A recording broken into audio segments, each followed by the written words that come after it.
Welcome, stout yeomen one and all, to the first episode of Into the Greenwood, the podcast where we take an in-depth look at the actual medieval world where the tales of Robin Hood take place, and consider how we interpret that character and what he means to us today.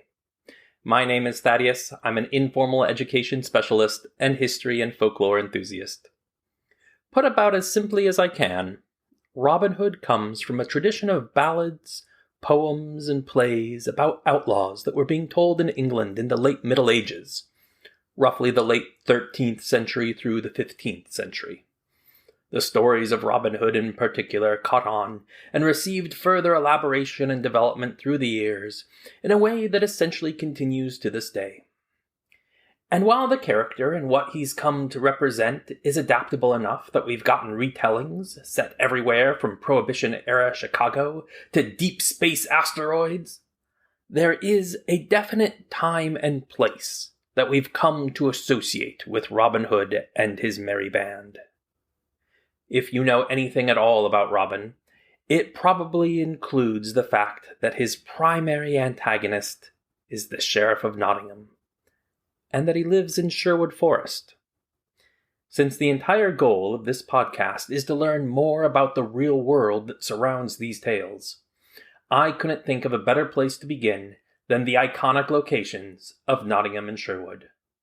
And while these are real places that can be visited today, I want to think about what they would have looked like around the end of the 12th century, around the reign of King Richard I, which has become the time period we most often associate with Robin Hood. There's one little problem, though. We're talking about over 800 years in the past. To learn more about what Nottingham and Sherwood would have looked like at that time, and what life would have been like for the people living there, I spoke with archaeologist James Wright. Now, this episode will run a little longer than most episodes of Into the Greenwood, but James had a wealth of fascinating and relevant information to share, and I wanted to include as much of it as I could for this inaugural episode. So sit back and enjoy as we upend expectations about medieval forests, learn about the origins of English pubs, discover just how impregnable Nottingham Castle may or may not have been, and why the infamous Sheriff of Nottingham should perhaps be given a different title in our stories. Thanks for joining us for our first episode of Into the Greenwood. Let's just start with a little bit about you. Would you tell us a little bit about your background and how you got involved with archaeology, specifically with archaeology in and around Nottingham and Sherwood? Sure. So my name is James Wright. I am a buildings archaeologist by trade, which means I look at historic standing buildings rather than going digging these days, although I have done quite a lot of digging in the past, but mostly I concentrate on architecture these days. I've been involved with archaeology for well over 20 years now. I suppose I got interested in archaeology through talking to elderly relatives when I was a small boy, and then eventually going to the library and picking up lots of books on the medieval period, and then looking at local history as well, and then eventually deciding that I was going to study archaeology at university. And I picked Nottingham University as the location to go and study at. And Nottingham has one of the highest stay-on rates of students anywhere in the UK. So lots and lots of students think this is a great place to live. It's a really livable, welcoming, really exciting city, really vibrant scene. So lots of students stay on, and I was one of those. I was a big statistic, if you like. And so I started looking around for work, and eventually one of the jobs that I had after having done a couple of other jobs was to become a community archaeologist, so engaged in public archaeology, working with general society, looking at the archaeology of the region. And the project that I was working on for a few years was linked to the archaeology of Sherwood Forest. At that time, I was working on a sub-project which was specifically looking at castles, great houses, and palaces in the region. So that's how I came to be working on the Nottinghamshire region, and in particular Sherwood Forest, which I know is going to be the focus of your podcast. Yeah, one of the things that I find kind of fun about the idea of looking at Robin Hood is that he's a figure that is very much tied to a specific place. And we get this a lot with our fictional characters and heroes. You have Batman in Gotham City, you have King Arthur in Camelot, but unlike a lot of these other characters, Sherwood Forest is a very demonstrably real place. It's, where you live. It has a real actual medieval history that we can look at, we can study, and we can continue to learn more about. And that's the idea I really want to get at. Sure. I mean, Sherwood is as you say, a very real place. It was defined certainly by I suppose, the second quarter of the 13th century as being a big chunk of land to the north of the River Trent, which runs through Nottinghamshire. It is an area which was defined by the Trent to the south, by the River Leen to the west, part of the River Morn to the north, and then a road which was known as the King's Highway, which ran down the east. Now, these are sort of notional. The boundaries are slightly more complicated than that, but there were these sort of landscape features, rivers and roads, which were the border of the forest, and we know this from what are called perambulations. So these are legal documents which define the boundaries of Sherwood, and we can see that from the 1220s, and then they are repeated throughout the later medieval period. There is an argument that Sherwood was much bigger earlier than this, so it was originally coexistent with what's called the Forest of the Clay to the east of Sherwood, and also the Forest of the Peak to the west, which was over into Derbyshire. With all of the lead mines there. So it used to be an absolutely enormous area of land set aside as a royal forest. And a royal forest is not necessarily woodland. There will be woodland interspersed with heathland, but also there's a lot of settlements in the forest as well. The forest is a legal term, which essentially means it's a hunting reserve. So there are laws within the common law, which mean there are certain things that you can and cannot do within the area of the forest. Yeah, I've been really fascinated to learn a little bit more about what we think of as a forest. I've got a very kind of limited mentality when it comes to just the definition of forest. I tend to think, oh, densely wooded area, maybe a few footpaths through it, maybe a couple of ranger stations or something. But to recontextualize the idea of a forest as this huge area of land that could include like whole settlements in it is really changing my whole way of thinking about forests, especially in this time and place.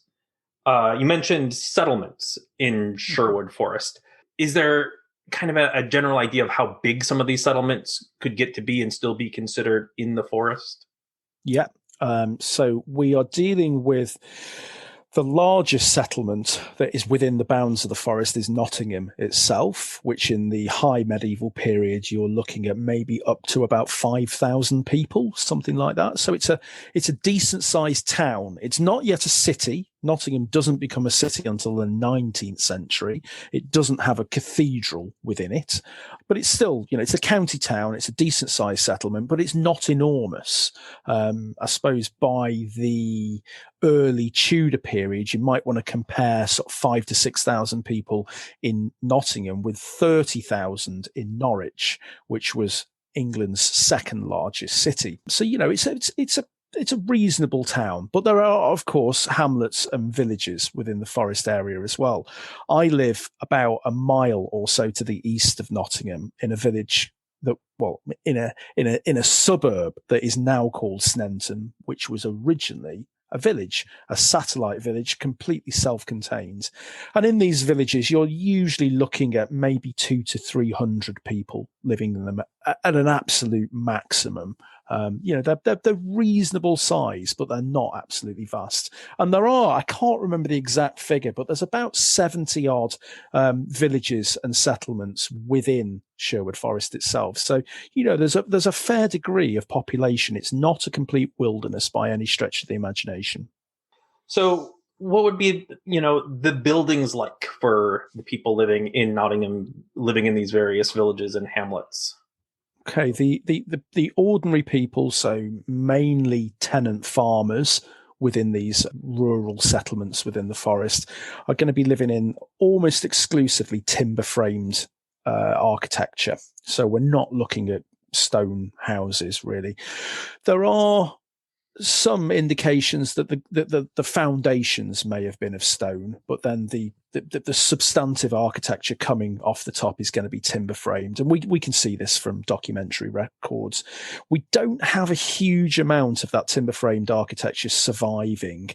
Nottinghamshire was substantially rebuilt in the 18th and 19th centuries, and a lot of those surviving medieval and Tudor houses were, to an extent, very old-fashioned, but also were probably in quite a degraded state by that period, so a lot of them get replaced.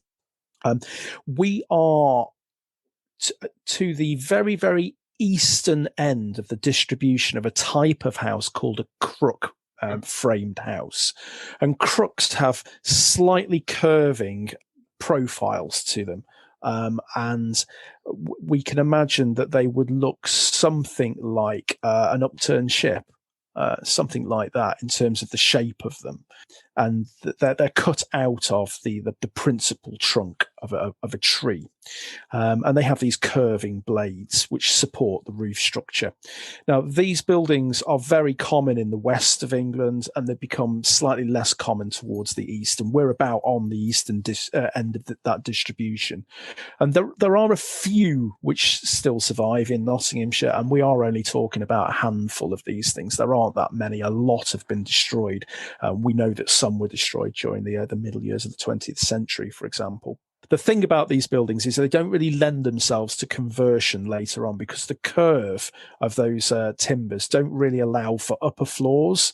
And so a lot of buildings, when there is the need for upper floors, which starts in the later 16th and into the 17th century, when there's a need for those floors, a lot of these buildings are destroyed at that period as well. So unfortunately, we've kind of got what you might call negative evidence, because a lot of it has gone.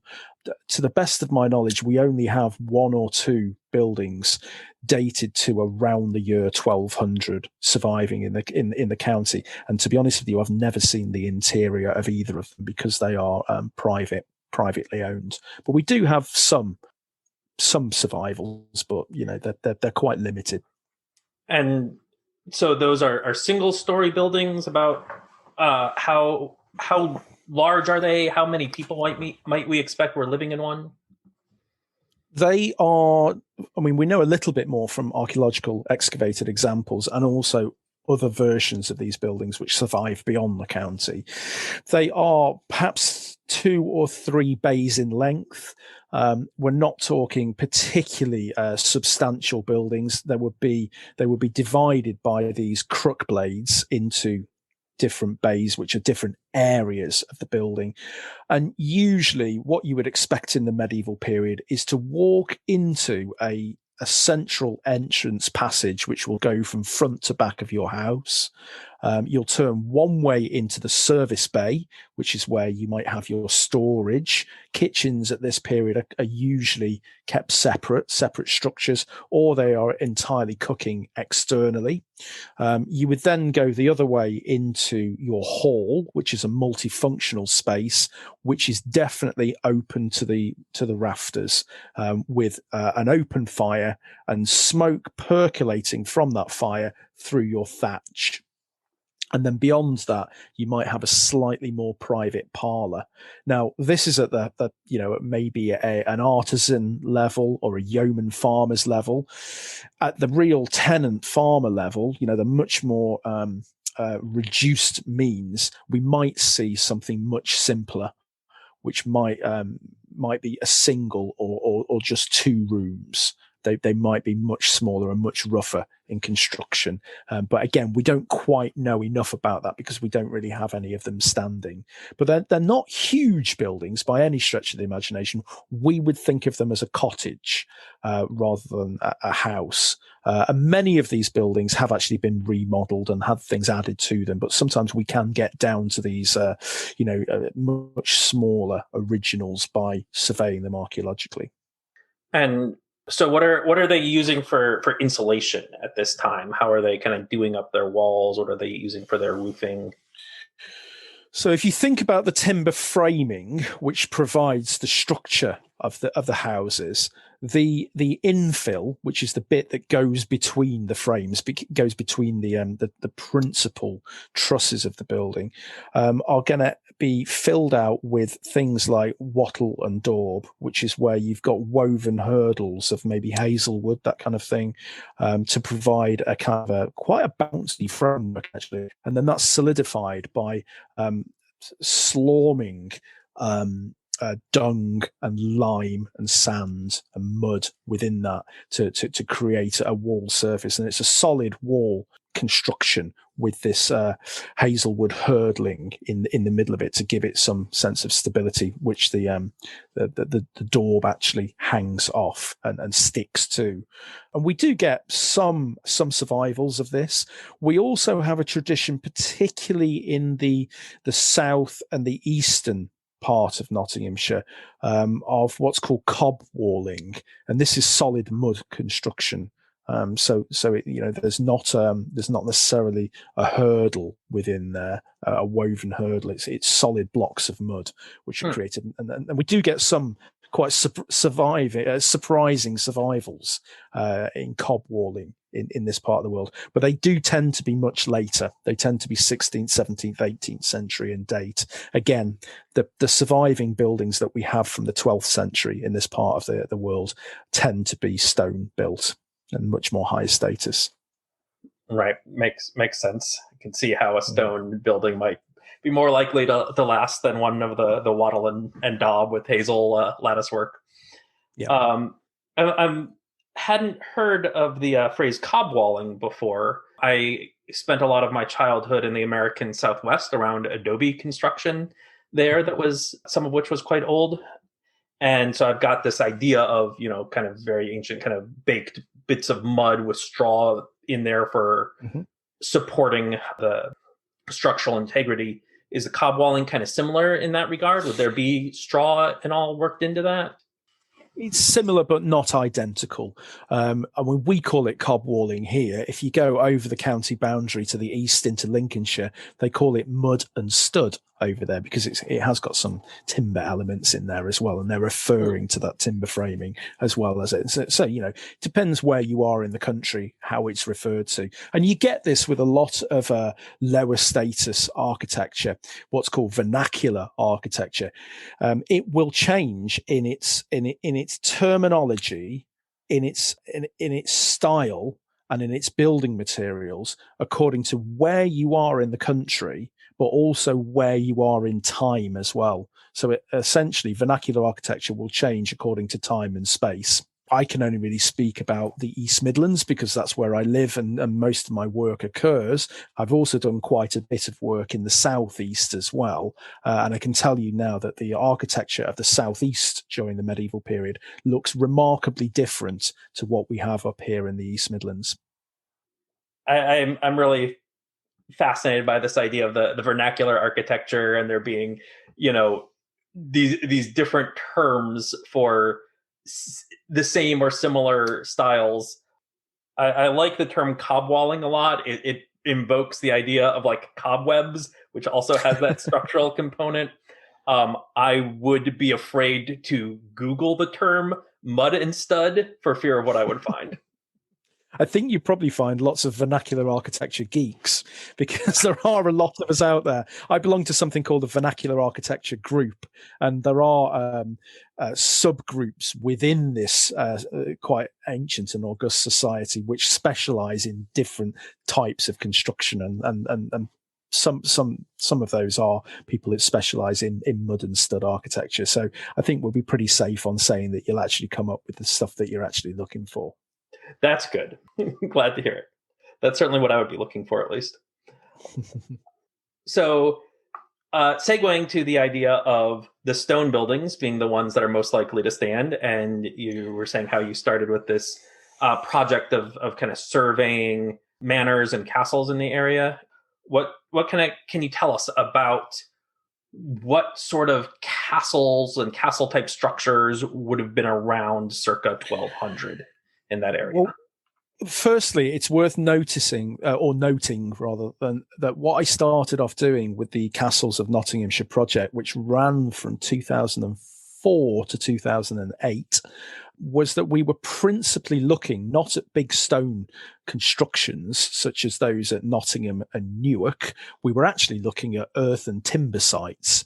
So when castles start in the East Midlands, and in fact when they start across lowland England, what we're really looking at for the vast majority of sites are what are called motte and bailey castles, which is where you have a big earthwork mound with an attached enclosure, which is enclosed with a bank and a ditch.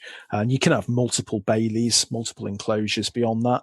And their structures, their palisades, their walls, their buildings within are, in that early period in time, are built from timber again. And of course, we don't have any of those still standing, but we do have the earthworks surviving. So we can go to places such as Annesley Castle, which is actually on the boundary of Sherwood Forest. It's one of the boundary markers by the early 13th century, when this castle, we know, has almost certainly gone out of use. We have a reference in the 1220s to it being the old or the ancient castle of Annesley, suggesting that it's no longer there. And in fact, from archaeological survey, we know that the enclosures of Annesley Castle up on top of its hill were turned over to agriculture, what's called ridge and furrow ploughing. We know that from geophysical survey, looking into the soil to see what survives archaeologically.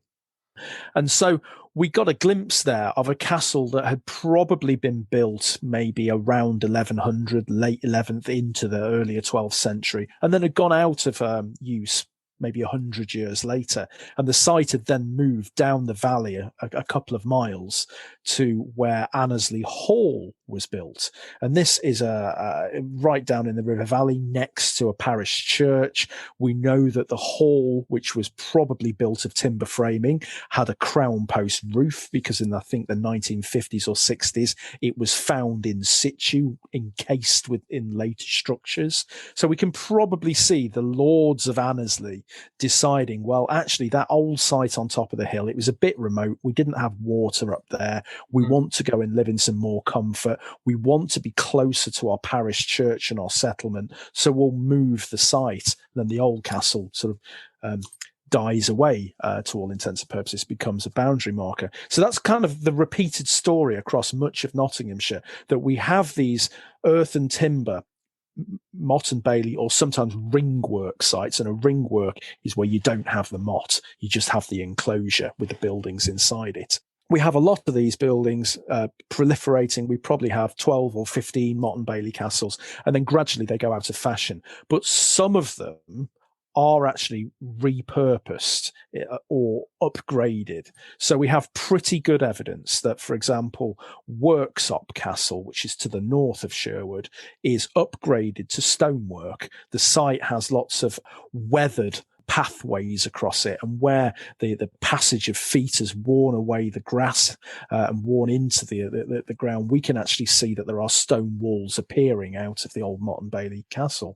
And the same is true also at Laxton, which is the castle from which Sherwood Forest was run. It's the administration centre for Sherwood, is Laxton Castle. It's an enormous motte and bailey castle, and we have it surviving as earthworks, but in and amongst those earthworks, we can see that there is evidence for stonework there. So some of the sites continue into the 13th century.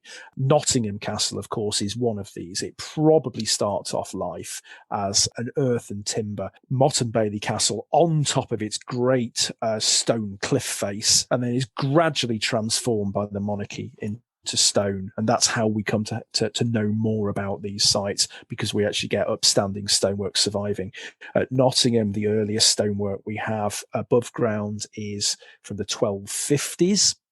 But meanwhile, the bishops of Lincoln have a palace across to the east of Nottinghamshire, on the banks of the River Trent at Newark, and there their castle, the upstanding masonry, the earliest bits of it date to the 1130s. But there is a Motte and Bailey underneath that castle site as well. It was simply scarped away. So, it's complex. Things change over time, but ultimately we've got these earth and timber sites which are starting to be built in probably the 11th century. We do have one which might actually precede the Norman conquest of 1066. We have a site called Bothamsall, which is another boundary marker. Well, it's just to the northeast of Sherwood Forest, but it overlooks a significant strategic point in Sherwood. And there we have some evidence that it may in fact be an Anglo-Scandinavian enclosure, which is later refortified by the Normans. So it's a complex picture. But we have earth and timber to begin with, and then gradually giving over to stone construction for the sites that do survive. Now, the ones that are apt to survive, these ones that are apt to get reworked with stone, is there something that is administratively useful that we think that might be purposeful for wanting to kind of keep this, making it stronger, more fortified? Are there military reasons for wanting to kind of upgrade the defenses that we're aware of? I think we have to be careful with the idea of militarization, fortification, and defense when approaching castles. The idea of these buildings as being inherently constructed for military defense is sort of one that was made very popular by the late Victorians and became, I suppose, built into the writing of specialists who were very much influenced by the First and the Second World Wars. So we get a lot of very militarized writing in the 1950s and 60s and 70s. But from the 80s and 90s onwards, we've got a whole different idea of how these castles are operating. And some of the things that later specialists, including myself, have really tried to emphasize is that castles are primarily very elaborate residences, and those residences are ways for great lords to kind of show off their power, their prestige, their majesty, their might, etc. Now, they will draw upon military iconography to do that, such as crenellations running across the top of the walls there, such as machicolations, overhanging gateways, that kind of thing. These become markers of military power, but a lot of them are entirely symbolic. So we have to be kind of a little careful in how we approach this, because castles do have the function ultimately of being great symbols of elite status, and that's their primary purpose. Now, to answer your question more directly, why do some of these sites survive when others fall away? Well, at Annesley, I think it's probably because it was quite a remote site. There wasn't a river nearby. There wasn't, we don't know what the water situation was like up on the hill. It was simply they probably moved to a slightly more comfortable environment. The ones that do survive, such as Nottingham and Newark, for example, both of which start off as earth and timber Motte and Baileys, they're surviving because they are useful sites. So Newark, for example, is at the crossroad of two very, very significant roads. We have the Great North Road, which is running from London to York. And also we have the Fosse Way, an old Roman road, which is running from Exeter to Lincoln. And it's right on the crossroads of these two principal highways.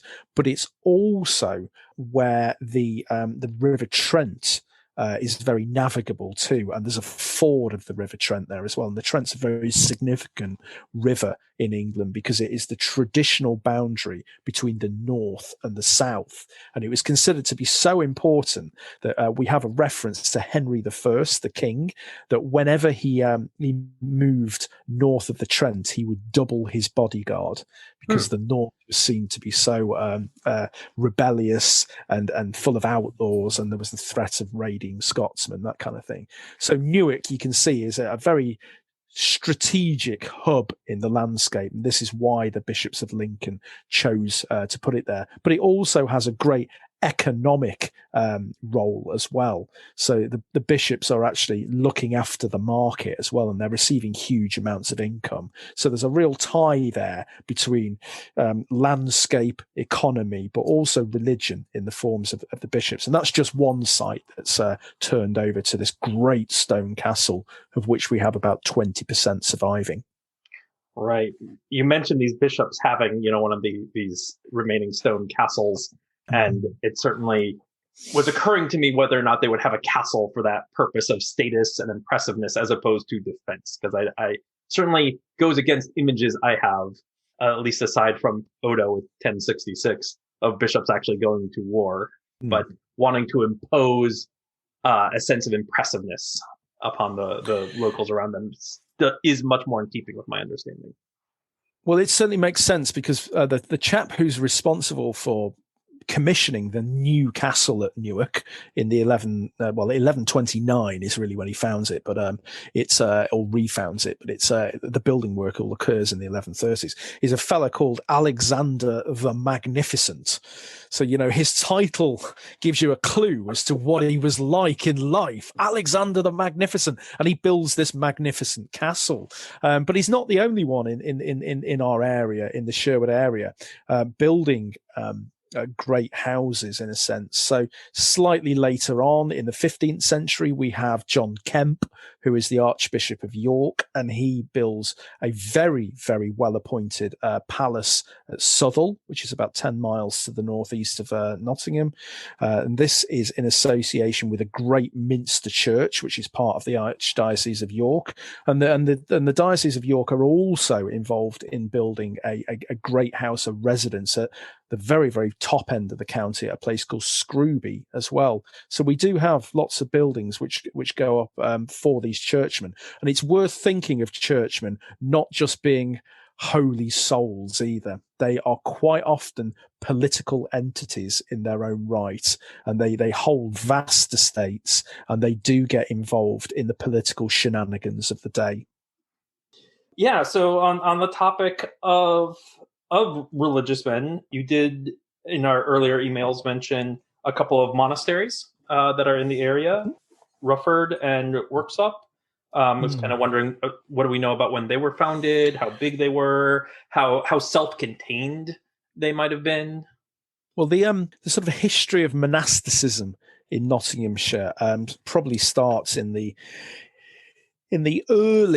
very, very early 12th century with the building of Lenton Priory, which is just outside Nottingham, and it's built by William the Conqueror's henchman, William Peveril, who's a very close supporter of the Conqueror, and his sort of family, and it's built or it's founded in the early 1100s, and this is given to the Cluniac order, who are an order of French monks, and they build an absolute whopper of a monastery. There's been quite a lot of excavations on the site, and we are seeing a priory church which is as big as Southwell Minster, which is our other great medieval church that we have surviving.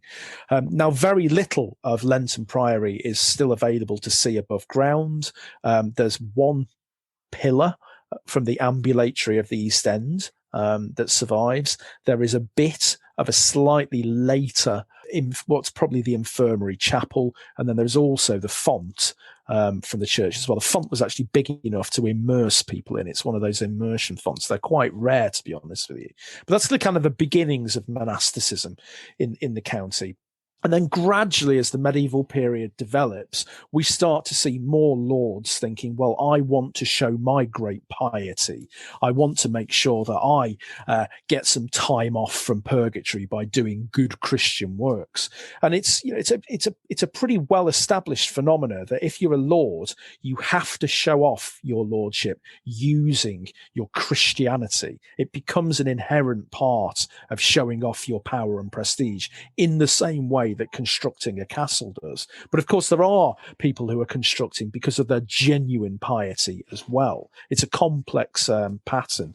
And so we start to get the foundation of places such as Rufford, which you mentioned. If Lenton Priory is mostly gone, we have bits of Rufford still standing.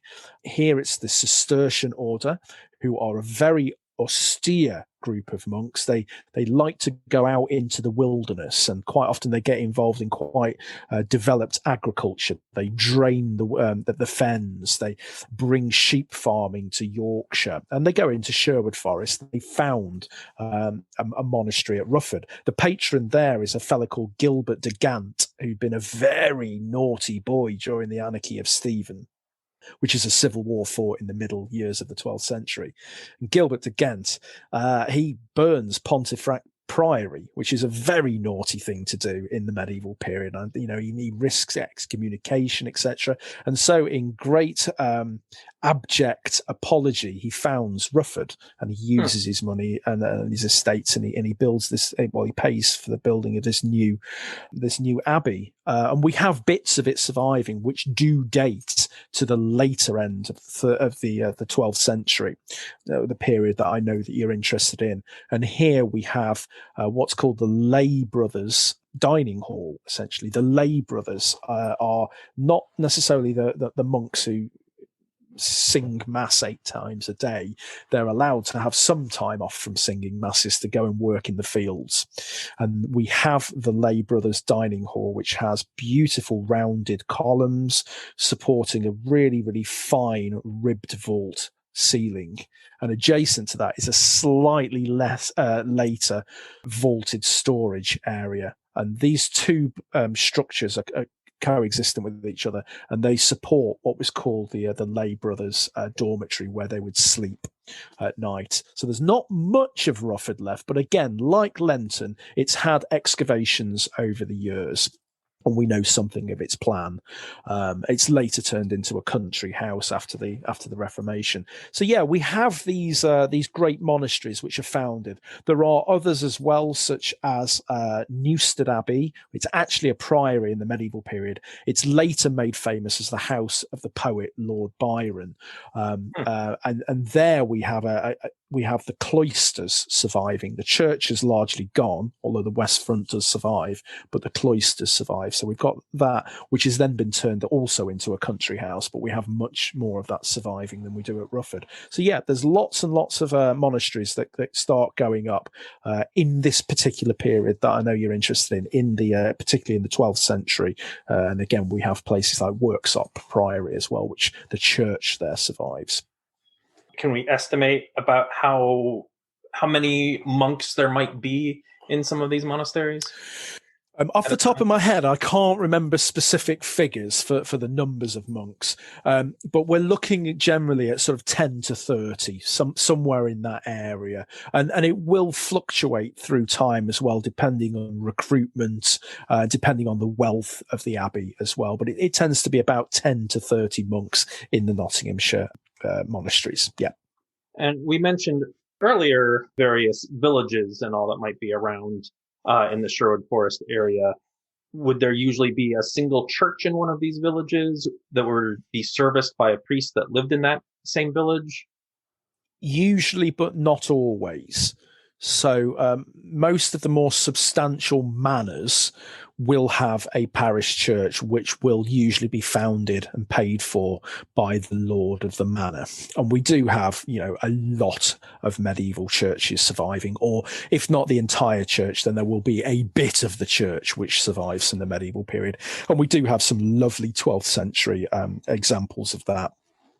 Such as the beautiful Romanesque doorway at Balderton, just outside Newark, or maybe again the beautiful survival 12th century surviving church at Cookney, which is in Sherwood as well. So, we have some really good examples of Romanesque architecture in Nottinghamshire.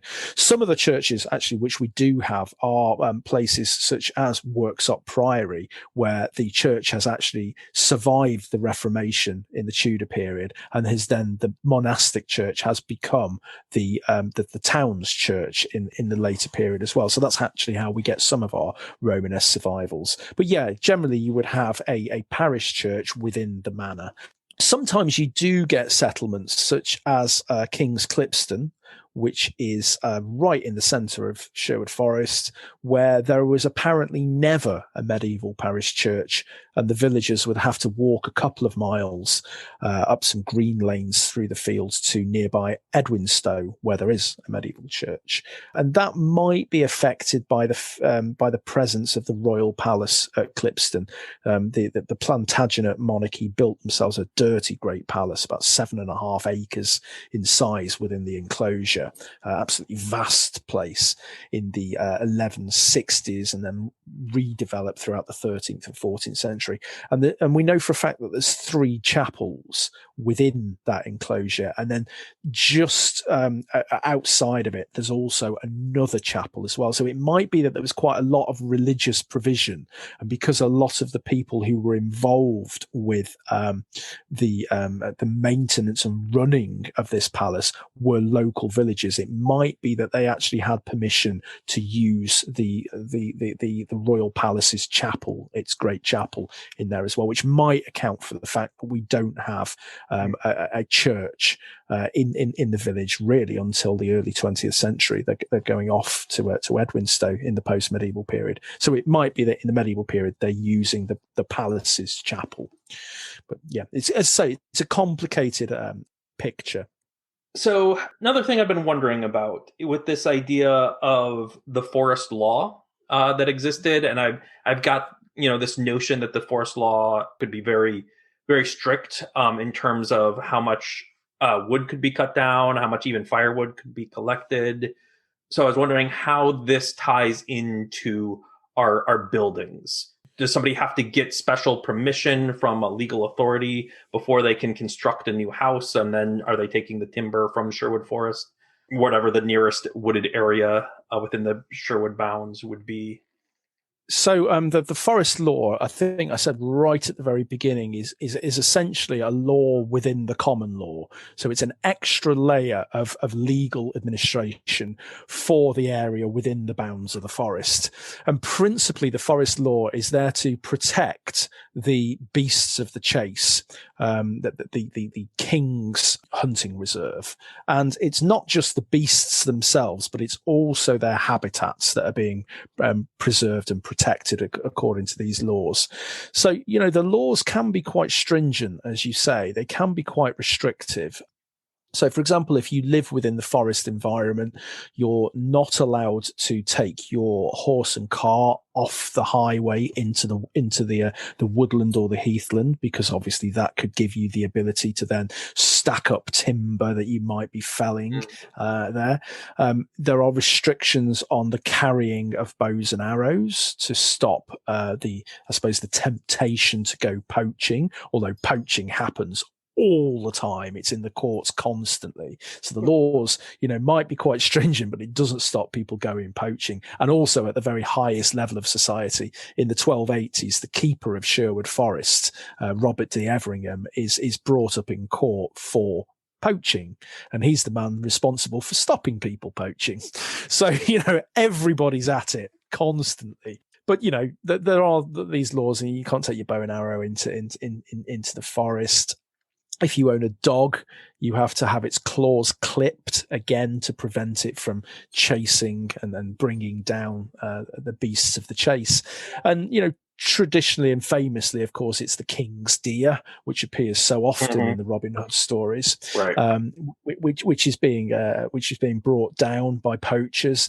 And, the deer is the most high status of all the meats venison is the most high status of all the meats brought up at table. And we find venison in the archaeological record. We get lots and lots of deer bones, particularly fallow deer, lots and lots of those, but also red deer and roe deer as well turn up in the archaeological record on high status sites with quite a degree of in quite high numbers. But they're also hunting wild boar and also smaller creatures such as otters and hares and foxes. There are lots of different types of animals which are hunted, and they use various techniques for this.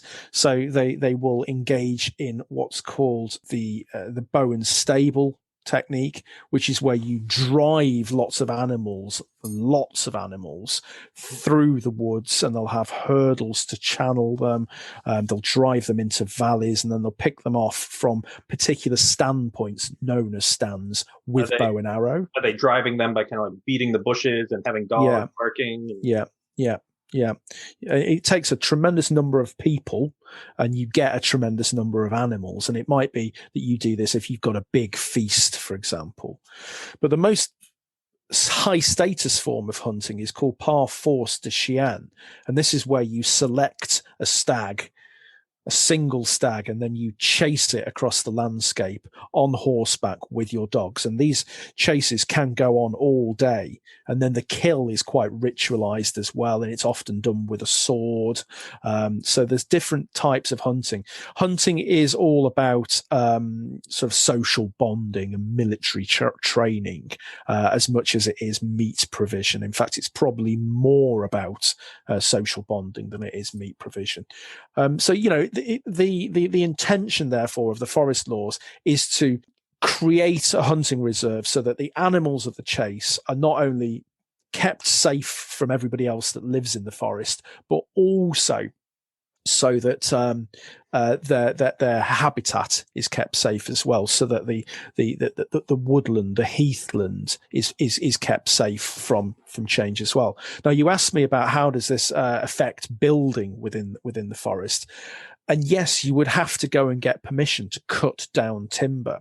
So Sherwood was principally oak and birch interspersed with areas of heathland, which is basically heather and gorse. And we have oak trees reaching maturity to the point where they can be cut down for building at about 200 years. So again, you don't just want anybody in there cutting down your timber, because it's a great investment to grow the timber and to manage the woodlands. And there are lots of people out there who are engaged in forest management, in woodland management during the medieval period. So we do get accounts, for example, again, going back to King's Clipston, which we know a lot about because we have lots of accounts related to it. In the 1220s, we see quite a catastrophic fire hitting the village of Clipston. And we see permissions being given by the monarchy to go and cut down oak trees from their nearby managed woodlands at Birklands and Bilhay. So yeah, it is there. And there are problems and there are fault lines and there are anxieties and tensions which do grow up as a direct result of the forest laws. So with the idea of pubs in the medieval period, though, you know, it's a very popular notion, the idea that there are some kind of taverns and pubs. A lot of these ideas feel very born of modern fantasy literature, though. You know, you get the Lord of the Rings and you have the Prancing Pony where our hobbits and Aragorn meet. In modern Robin Hood stories, you have the Blue Boar Inn. Is there any kind of understanding that there was some sort of public house that people might have been using in the late 12th century, early 13th century? What you're looking at really is we have to get away from the idea of using our modern brain, and we have to try and get back into the contemporary mind in terms of what constituted a pub or an inn or a tavern. Where would people go to meet and have a drink together? Well, there's lots of different ways that they do this. So, you know, certainly the culture that's coming out of the late Saxon period, which does continue into the medieval period, is that people brew their own beer. And that some people would have, you know, eventually get a kind of a license to provide beer for an event, maybe. And throughout the medieval period, one of the things that is really, really popular are church ales. Now, this is a kind of almost like a charitable event where you raise money for your local parish church, maybe to rebuild the nave of the church or to do some maintenance, the famous church roof repairs, which we hear so much about. And they will basically brew up a massive amount of booze, and then you'll pay a certain amount. And then in the churchyard, or quite often in the nave of the church itself, they will have an almighty booze up. And the money that's gathered from that will then go to pay for the maintenance. So that's one of the ways that people are drinking socially in this period in time. And of course, they're all brewing beer at home as well. At higher status sites, we have references to brew houses. I mentioned before the brew house yard at Nottingham Castle, which is where presumably the beer is being made and then taken up the service tunnels to the castle on the rock above. So there are lots of different ways that people have access to drink and booze during the period. In terms of how, I suppose, what we might think of an inn develops is that in that earlier period that I was talking about previously, where we start to see the emergence of monasteries, not just in Nottinghamshire, but across the country, monasteries have a responsibility to provide hospitality for guests, which is usually on the understanding that the guests will be pilgrims, travellers. There's not very many reasons where you're given license to travel in medieval England, but pilgrimage is one of those. And you might go from monastery to monastery on the pilgrimage tour. And many of these monasteries, of course, have their own shrines or their holy artifacts. And again, it's the way that people might think that they're getting time out of purgatory at a later period. And so we start to see the development of sort of guest accommodation at these places, which will include provision of food and drink. And really from the 13th century, the monasteries cotton on to the idea that they can actually put their hospitality outside of the walls. And then we start to see the development of essentially proto-hotels, really. They are an inn where you can get rooms, communal rooms. You're not getting your own room at this period in time, not unless you're very high status. And even then, you've probably got other people in your room as well. And then we start to see these courtyard inns developing. Now, we don't have any of those surviving in this county at all, but not too far away to our east is Grantham. And there they do have a late medieval, admittedly 15th century inn, courtyard inn, surviving, called the Angel.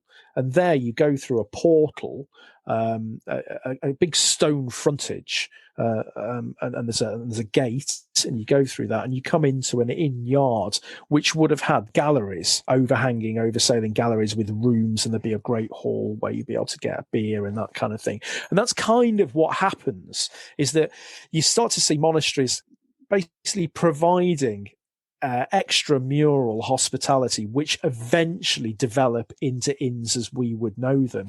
And I think one of the greatest survivals of these is probably the New Inn, which is a total misnomer because it's a 14th century building, which is in Gloucester, a long way from here, but it still looks recognisably like a medieval inn would look like.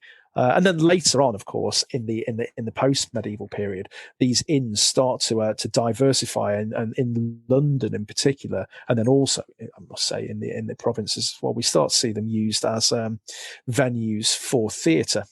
And the inn architecture, the courtyard inn, eventually kind of evolves into the playhouses of London, such as the Globe and the Rose and the theatre itself. And of course, one of the things that does get put on, a very, very popular subject, are the tales of Robin Hood.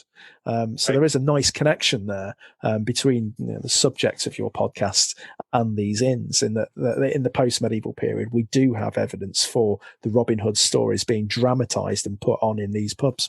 That's fantastic. One last question, kind of connecting to that idea of Robin Hood stories and our kind of modern interpretation of them. A thing I see all the time in the movies and television is that having to break into Nottingham either the castle or the city itself. The city is often depicted as pretty heavily fortified. What do we know about Nottingham in terms of its accessibility? Was it a walled city? Would there have been a garrison there? It was certainly a walled city. We have tiny fragments of it still surviving, which can be seen. There is a hotel in the city centre which has its basement has a fragment of the wall within it. I mean, it's not very long. It's only 7 or 8 meters or something like that. It's not very much, but it was excavated archaeologically when the hotel was going up, and it's been preserved so you can actually look down into it from the street, which is a nice thing for locals and tourists alike. And we certainly understand exactly where the route of the town wall went, but the town wall it kind of comes off the castle, which is to the west of the city, and it kind of loops round to the north and then sort of comes round. But by the time we get to the east of the city, the town wall itself seems to be quite ephemeral, and they seem to have started the building project of the town wall in stone, but never really completed it. So, I suspect it would probably be quite easy to get inside Nottingham. There's certainly no wall to the south, for example. It's only to the north. So again, a lot of the town wall building is about showing your corporation's prestige, that building town walls and gates and towers becomes another way that you show off your status as a town. And Nottingham, they don't seem to have gone the full circuit. Of course, Nottingham's a heavily remodelled town. It had been very heavily fortified during the Anglo-Scandinavian period we know that it's fortified in the mid-9th century by the Danes, for example. We have a reference in the Anglo-Saxon Chronicle. But the old Anglo-Scandinavian burh, which is to the east of the city, is then greatly expanded after the Norman period. The city expands the other side of the market square, and we get what's called the Norman borough. So the city or the town gets much bigger. There are these older fortifications on the old cliff edge there, but by the high medieval period, they've engaged in this program of wall building, which I don't think is ever quite completed. However, Nottingham Castle is a big enterprise. Most of the medieval monarchs have a go at Nottingham Castle in terms of building or remodelling. We know a lot about what was there. Sadly, I'm sure many of your listeners will know about this, but Nottingham Castle, the medieval castle, was more or less wholesale demolished in 1651 on the orders of Parliament. It was a parliamentarian garrison all the way through the English Civil War. But I think because it was so strong and the fact that it didn't fall, it was considered to be at risk. It could have been taken by covert means by royalists, disgruntled royalists. So there was the decision to bring it down. But also symbolically, Nottingham Castle is where King Charles I raised his standard. Now, he was only there for a matter of weeks, and almost immediately that the royalists left to go and fight the Battle of Edge Hill, the parliamentarians moved in and then never gave the place up. So I think they symbolically got rid of it again because Charles I raised his standard there. So we don't have a huge amount of Nottingham Castle left, but from archaeology, we know a lot about medieval Nottingham because a lot of the castle has been excavated. And also quite recently, I've been involved in the excavations there, working alongside Trenton Peak Archaeology to actually understand certain areas of the castle a little bit better in advance of some remodelling with new galleries going up. The whole castle site's been completely transformed. The museum and art gallery there have been transforming the site. They've thrown millions of pounds at it. And we know something of the medieval castle. So it had 3, probably 4 different enclosures. And what we know most about is the outer enclosure, the outer bailey, because we have the circuit of the walls to the east and south principally, great big stone constructions on the cliff edge there. The gatehouse, which is one of very few gatehouses surviving from the reign of Henry III, big twin drum towers with a portal in between. It had a drawbridge and then came down onto a stone bridge, which you approached the drawbridge over. So we know something about that. That survives. And then internally, there would have been, lots of buildings, ancillary buildings, lodging ranges, that kind of thing internally. And then there was another enclosure, the Middle Bailey, which is where the Great Hall and the chapel were. And again, that's right up on the cliff edge. Later on in the 15th century, there was a huge planned lodging range with Great Tower built for Edward IV up there. And then the real heart of the castle was the Inner Bailey, which is on what's called a motte, with a very, very strong rock cut ditch to its east and to its north. And that's where we had another great tower and the royal lodging suites. And much of the castle had subterranean passages as well, connecting different areas of it and actually running down to the foot of the castle as well. And these were subterranean service passages for the movement of goods, that kind of thing. So, it was an incredible site. It would have been, for those of your listeners that know about places such as Warwick Castle or Kenilworth Castle, these great stone frontages with lots of multiple towers. It was something akin to that, but sadly we've lost the whole thing. What we do have is a late 17th century ducal palace, which was constructed on the site, which is architecturally very important. It's one of the most important buildings of the 17th century because it goes on to inspire places like Chatsworth House in Derbyshire. So I have a great love for this site, even as it is in a greatly reduced appearance from how it would have been in the medieval period. But it has other things that are important about it in history, not just of Nottingham, but also in the wider country as well. So Nottingham Castle would be difficult to get into. However, people did get into it. In 1194, it was besieged by King Richard I. He gets into the castle after a 3-day siege against the supporters of his brother John. And then, of course, famously in 1330, Edward III, under the cover of night, creeps up one of those service passages and collars Roger Mortimer, the supposed lover of his mother, who's almost usurped the power of the throne, and he hauls him out of there, and he's eventually hanged in London. So there are ways in which Nottingham Castle does, to an extent, fall, but it's only successfully besieged on one occasion. So you mentioned, the early fortifications that were later built up, that there was some Anglo-Saxon Scandinavian work there. The Danes did some fortifications. When does the name Nottingham start to be applied, and where does that name come from? The oldest reference to Nottingham is mid-9th century. And it's actually that reference which refers to the Danes fortifying it that we get our first mention of Nottingham. And it is a Saxon place name, and it basically means the settlement of the followers of Snotter. And Snotter is presumably an early Saxon leader, a lord, and his followers all decide that they're going to live in Nottingham. And we don't know exactly when that was, but we certainly know that they were there by the 9th century because the site is then captured by the Danes.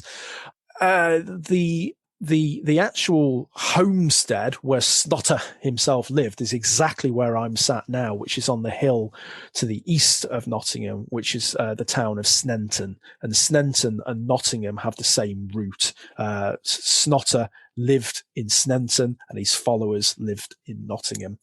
So it's a Saxon place name, probably early to Middle Saxon, but we don't know exactly. And Sherwood also comes from a Saxon name, is that correct? Yes, I think it does, yes. And it literally means the wood of the Shire. That's where it comes from, the Shire being Nottinghamshire. Yeah. And for our audience members who might primarily associate the Shire with the place where hobbits live, how would you define a Shire? A shire is a regional area which is under a kind of an administration. So you'll have a county town and then a region around that county town, which is administered from the county. So the kind of the law courts and the judiciary and taxes are paid to the person in charge, and that will be the sheriff. And that's hence how we come to have the Sheriff of Nottingham. Although it's worth noting that in the medieval period, there was no Sheriff of Nottingham. There was a Sheriff of Nottinghamshire, but not of Nottingham. So it's a slight misnomer when you see that represented in the Hollywood films of Robin Hood. It's the Sheriff of Nottinghamshire. Real quick before I let you go, you mentioned your blog with Triskelly Heritage, right? Mm-hmm. Is there anything else that you would like to plug? Any other social media that people might follow you on? Well, yeah, people are more than happy to follow me on Twitter. I post there most days, usually about history and archaeology, occasionally about my cats, when I'm allowed out, about gigs, but usually history and archaeology. And I can be found on @JPW Archaeology. I can be found there. I've written quite extensively over the years, so I've got lots of articles and a couple of books available, and some of those books are on the history and archaeology of Nottinghamshire as well. One that's still readily available is my book on the castles of Nottinghamshire, which is slightly out of date now. I probably do need updating it or writing part 2 of it, but it's still a fairly solid introduction to the posh buildings throughout Nottinghamshire in the medieval period. And where can somebody find your book? Just a Google search, you'll find it. You'll just Castles of Nottinghamshire, James Wright. It's available very cheaply as well, actually, because it was mass produced and there's still quite a lot of copies available. I'll make sure to get one. I've been enjoying your book, A Palace for Our Kings, which is about the Clipston Manor right there in the center of Sherwood. Has a lot of detail about that medieval history, a lot of really interesting anecdotes and things to learn there.